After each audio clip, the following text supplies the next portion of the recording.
le bien-aimé.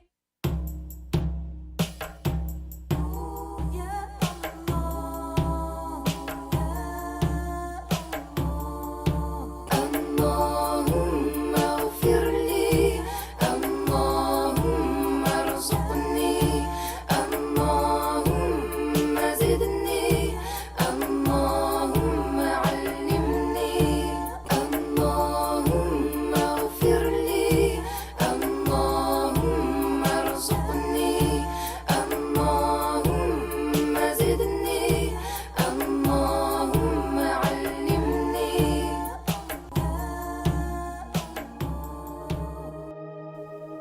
Chers auditeurs de la radio web Sawt al-Asala, Assalamu alaikum wa rahmatullahi wa barakatuh. Soyez les bienvenus pour un nouvel épisode, l'épisode numéro 4 de votre émission quotidienne Allahumma allimni. Au nom de Dieu le clément, le miséricordieux, la louange est à Allah, le Seigneur des mondes. J'invoque Allah tabaraka wa ta'ala qu'il honore et élève davantage le degré de notre prophète bien-aimé, Muhammad, et qu'il apaise ses craintes quant au sort de sa communauté. Nous demandons à Allah qu'il nous fasse apprendre ce que nous ignorons et qu'il nous fasse nous rappeler ce que nous avons oublié et qu'il nous augmente en connaissance. Et nous lui demandons de nous préserver de l'état des gens de l'enfer. Nous demandons à Allah qu'il fasse que nos intentions soient sincères par recherche de son agrément. Amin. La louange est à Allah, c'est lui qui est exempt de tout ce que les illusions peuvent indiquer. C'est lui dont les attributs sont exempts d'être cernés par les raisons et les compréhensions. Celui qui est attribué de la divinité avant même l'existence de toute chose. C'est lui qui ne s'anéantit pas et qui a les attributs pour l'éternité. C'est lui qui est éternel, exempt de début, exempt de toute ressemblance avec ce qui entre en existence. C'est lui qui a l'imminence absolue et exempt d'être inscrit dans l'espace. C'est lui pour qui l'analogie avec les corps et la ressemblance avec les créatures sont exclues. Celui qui a la puissance absolue et que l'on ne peut indiquer par un comment. Celui qui domine toute chose par sa puissance. On ne l'interroge pas sur ce qu'il fait. C'est lui qui sait tout et qui a fait descendre le Coran en tant que remède pour les âmes et les corps. Et que davantage d'honneur et d'élévation en degrés soient accordés à notre maître Muhammad, celui qui a atteint le niveau le plus élevé dans l'éloquence, celui qui fut envoyé avec les miracles éclatants et les preuves claires et limpides, celui sur qui le Coran est descendu en tant que miséricorde pour les gens. Et que davantage d'honneur et d'élévation en degrés soient accordés à ses proches musulmans et à ses épouses, ainsi qu'à ses compagnons bons et purs. Amin. Alors, cher auditoire, la fois passée, on a commencé à parler des 13 attributs qui sont obligatoires s'agissant de Allah subhanahu wa ta'ala. Et on a commencé à expliquer le premier attribut obligatoire qui est l'existence. Et on a aussi parlé de l'attribut de l'unicité. Et concernant l'existence, on a dit qu'il n'y a aucun doute à propos de son existence. Cet univers est une preuve de l'existence de Allah tabaraka wa ta'ala, parce que l'existence d'un acte n'est pas acceptable selon la raison sans un être qui agisse, tout comme n'est pas concevable l'existence d'une copie ou d'un écrit sans quelqu'un qui copie ou qui écrive. Il est donc indispensable que cet univers ait à plus forte raison un créateur qui est Allah Ta'ala. Et on a parlé aussi de l'attribut de l'unicité. L'unicité, ça veut dire que Dieu n'a pas d'associé. Dieu n'a pas d'associé dans la divinité et que nul ne mérite l'adoration sinon lui. Dieu est unique, ça veut dire que Dieu ne ressemble pas à ses créatures. L'être de Allah, qui est sa réalité, ne ressemble pas aux êtres des créatures. l'acte de Allah ne ressemble pas aux actes des créatures. Et on a dit que l'acte de Allah, c'est la création, c'est le fait de surgir toutes les créatures du néant à l'existence. Et les attributs de Allah ne ressemblent pas aux attributs des créatures, subhanahu wa ta'ala. Donc, on passe au troisième attribut qui est le non-début. Donc, le non-début est un attribut qui est digne pour Dieu. C'est un attribut qui est obligatoire selon la raison, s'agissant de Allah subhanahu wa ta'ala. Dieu dit dans Surat Al-Hadid, le verset numéro 3, Huwa al-awwal wal-akhiru. Donc, ce qui signifie il est celui pour qui il n'y a pas de début à son existence et pour qui il n'y a pas de fin à son existence. Donc, une petite remarque ici, la signification de Al-Awwal, s'agissant de Allah, est celui à l'existence duquel il n'y a pas de début. Donc, lui seul est Al-Awwal dans ce sens. Le nom Al-Qadim a la même signification que Al-Awwal quand il est employé au sujet de Allah Ta'ala. Les savants de la communauté sont unanimes sur la permission d'employer le nom Al-Qadim au sujet de Allah. Il faut donc croire que Dieu, comme tous ses attributs, n'a pas de commencement. Par conséquent, son existence n'est pas relative au temps. Elle n'a pas été précédée par quelque chose. Car celui qui a un commencement a besoin de quelqu'un qui lui donne l'existence. Or, le besoin contredit la divinité, parce qu'il indique une dépendance, c'est-à-dire une imperfection. Donc, si Dieu avait eu un besoin de sa créature, il n'aurait pu la créer. Mais Dieu, subhanahu wa ta'ala, le glorieux, n'a pas besoin de sa créature, ni avant, ni après sa création. Dieu est donc le seul qui possède l'attribut du non-commencement, ça veut dire l'exemption de début. Ainsi, pour prouver aux philosophes qu'il est impossible que le monde soit une succession de choses sans commencement, les savants dans la science de la croyance, Ilm al-Tawhid, ont donné l'exemple suivant. Si quelqu'un dit « un tel jour », je ne donnerai un dirham à un tel que si je lui en ai déjà donné un, et je ne lui aurais donné celui-ci que si je lui en avais préalablement remis un autre, et ainsi de suite. Il est clair dans cet exemple que la pièce promise ne sera jamais donnée, car cela est lié à quelque chose d'inexistant, à savoir un commencement pour ce don. Or, ce qui est suggéré ici est qu'il ne débute jamais. C'est-à-dire que si ce monde était une succession de choses sans début, il n'existerait pas à présent. Mais puisqu'il existe, cela prouve qu'il a un début.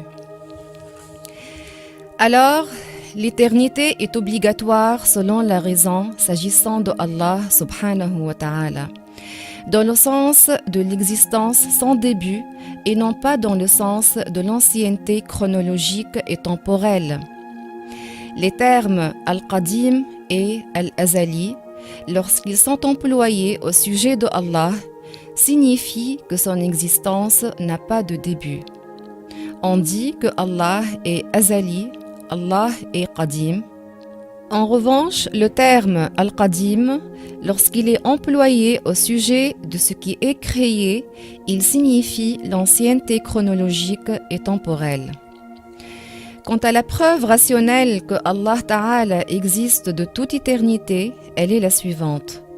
S'il n'était pas éternel, exempt de début, il serait entré en existence et serait alors tributaire de qui l'aurait fait entrer en existence. Or, ceci entraîne un cycle ou un enchaînement sans début qui, tous deux, sont impossibles selon la raison. Ainsi, l'impossibilité que Allah entre en existence étant avérée, il est établi qu'il est éternel sans début, subhanahu wa ta'ala. Donc, Dieu n'a pas de début à son existence Et Dieu subhanahu wa ta'ala n'a pas non plus de fin à son existence. Donc maintenant, Inch'Allah, on va parler du quatrième attribut qui est l'exemption de fin.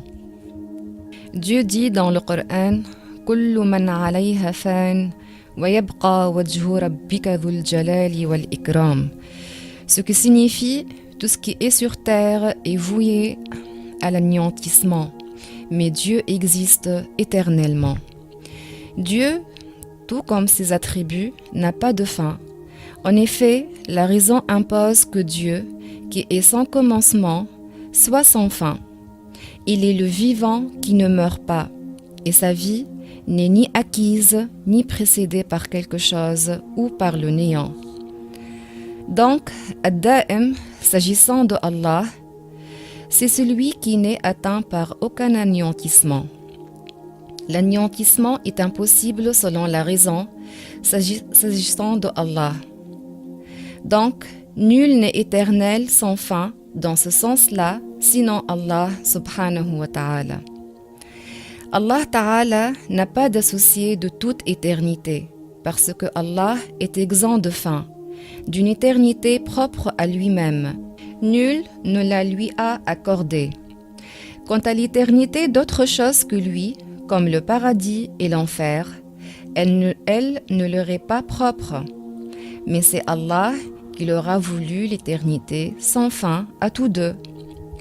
Alors, la non-fin est obligatoire selon la raison concernant Allah Ta'ala, dans le sens que l'anéantissement ne l'atteint pas, puisqu'il est avéré que l'éternité sans début lui est obligatoire selon la raison.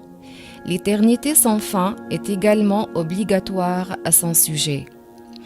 En effet, s'il était possible qu'il s'anéantisse, l'exemption de début serait exclue à son sujet. Allah tabaraka wa ta'ala est le seul dont l'existence soit sans fin de par sa réalité même. Et rien d'autre que Allah n'est éternel sans fin de par sa réalité même.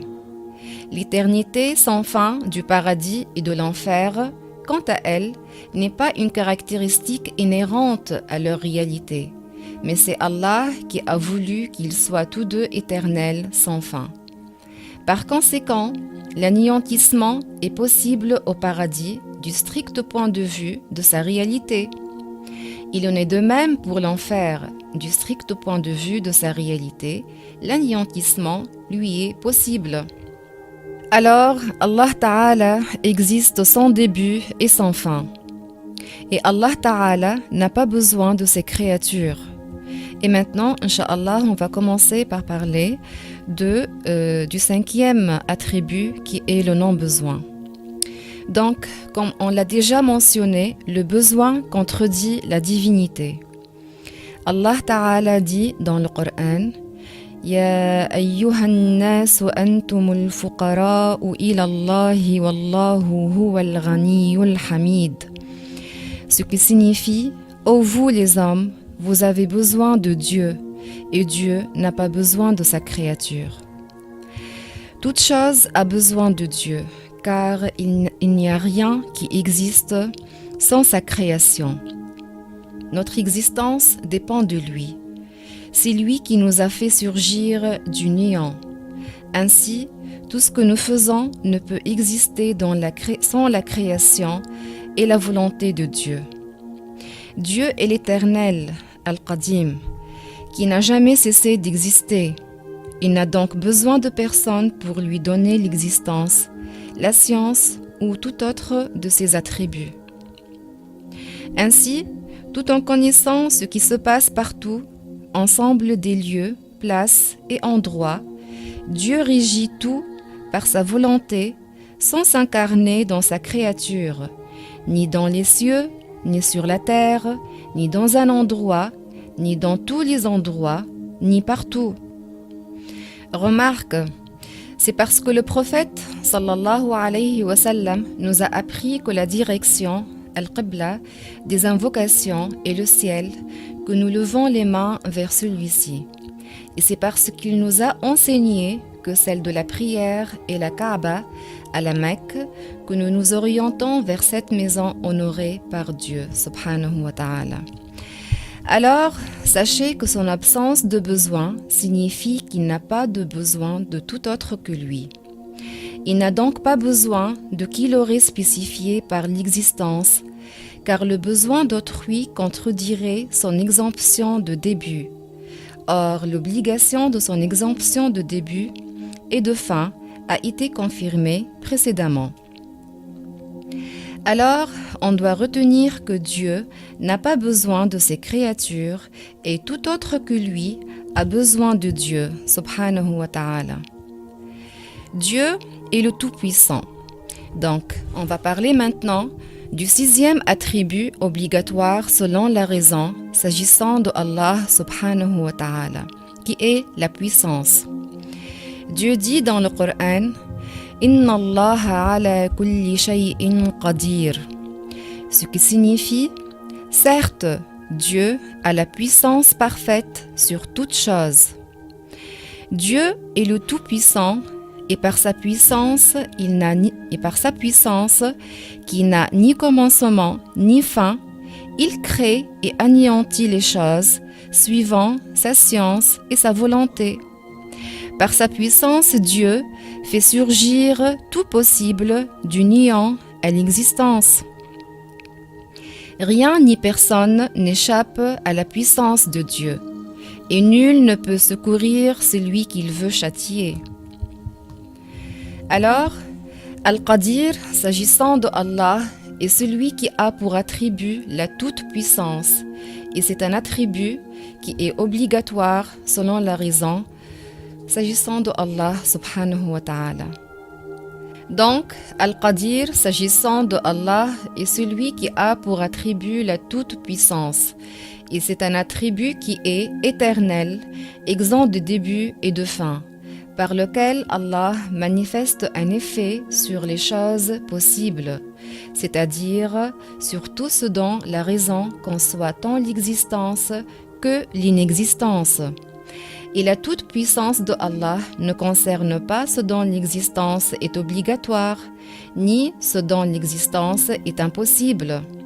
Allah Ta'ala dit « Wallahu ala kulli shay'in qadir » C'est Surat Al-Imran, le verset 29, ce qui signifie « Et Allah est sur toute chose tout-puissant ». Alors, la toute-puissance de Allah concerne le possible rationnel. Alors, ici on va parler des catégories du jugement selon la raison. En effet, le jugement selon la raison se classe en 3 catégories. L'obligation, l'impossibilité et la possibilité. Donc, la première catégorie, ce qui est obligatoire selon la raison, ça veut dire nécessaire. C'est ce dont la raison ne conçoit pas l'inexistence. Il s'agit de Allah Ta'ala et de ses attributs. La deuxième catégorie, c'est ce qui est impossible selon la raison. Donc, c'est l'impossible rationnel. C'est ce dont la raison ne conçoit pas l'inexistence, comme par exemple l'existence d'un associé à Allah subhanahu wa ta'ala. Ce qui est possible selon la raison, c'est la troisième catégorie. Donc, ce qui est possible selon la raison, c'est ce dont la raison conçoit tant l'existence que l'inexistence, comme l'ensemble des créatures. Donc, comme on a dit, la toute-puissance de Allah subhanahu wa ta'ala, qui est un attribut obligatoire selon la raison, il ne concerne que la troisième catégorie qui est le possible, donc le possible rationnel. Cela posé, la puissance de Dieu est l'attribut qui confère l'existence ou l'anéantissement. De ce fait, elle ne concerne que le possible rationnel. S'agissant de l'impossible rationnel ou du nécessaire, il n'est pas permis de dire que Dieu est capable ou incapable de créer ce à quoi ces notions se rapportent. En effet, pour approcher les idées, on ne peut dire d'un homme qu'il souffre d'une faiblesse dans l'ouïe parce qu'il ne voit pas avec ses oreilles, car la vue ne concerne pas l'appareil auditif. De même, ce n'est pas parce qu'on ne peut attribuer la science à un caillou qu'il est ignorant, car l'ignorance ou la science ne concerne pas les corps inertes. De ce fait, la toute-puissance de Dieu ne concerne que le possible rationnel. On passe maintenant à parler du 7e attribut obligatoire s'agissant de Allah, qui est la volonté. Ce que Dieu a voulu sera, et ce qu'il n'a pas voulu ne sera pas, et sa volonté ne change pas. Dieu dit dans le Coran « Wallahu ghalibun ala amrih », ce qui signifie « Rien ne peut empêcher l'accomplissement de sa volonté, de la volonté de Dieu. » Dieu, par sa volonté, qui n'a ni commencement ni fin, attribue aux choses, c'est-à-dire à ce qui est possible rationnellement, leurs caractéristiques comme l'espèce, le genre, la qualité, etc. La volonté de Dieu ne concerne donc ni le nécessaire ni l'impossible rationnel, mais le possible rationnel. Par exemple, un tableau peut être noir, blanc, vert, etc. Il y a plusieurs couleurs possibles pour le même tableau. Le fait d'avoir la couleur noire et non une autre couleur, pourtant possible, résulte de l'attribution de Dieu. Il en est de même de la forme du tableau. Ainsi, telle chose est blanche et non rouge, grande et non petite. Telle personne est riche et non pauvre, etc. Rien ne peut se passer sans la volonté de Dieu, subhanahu wa ta'ala. Car il a dit dans le Coran « وَمَا تَشَاءُونَ إِلَّا أَن يَشَاءَ اللَّهُ رَبُّ الْعَالَمِينَ » Ce qui signifie « Et vous les créatures, nous voudrez que si le Seigneur demande, Dieu le veut. » En effet, notre volonté étant créée, elle n'existe que grâce à Dieu. Par conséquent, l'homme a une volonté, mais elle est soumise à la volonté de Dieu, de sorte qu'il ne voudra que ce que Dieu a voulu qu'il veuille. Donc, tout est régi par la volonté de Dieu. Ce que Dieu veut sera, et ce que Dieu ne veut, et ce que Dieu ne veut pas ne sera pas. Qu'il s'agisse du bien, du mal, des corps, des mouvements, du repos, etc. On ne s'épargne le mal, ça veut dire les péchés, les maladies, etc., que par la préservation de Dieu. Et on ne fait le bien que grâce à son aide, subhanahu wa ta'ala. Aucune créature, pas même les prophètes, ne peut quoi que ce soit sans la volonté de Dieu. Alors, la signification de Allah est celui qui réalise tout ce qu'il veut et que Allah est tout-puissant à donner l'existence à ce qu'il veut de toute éternité.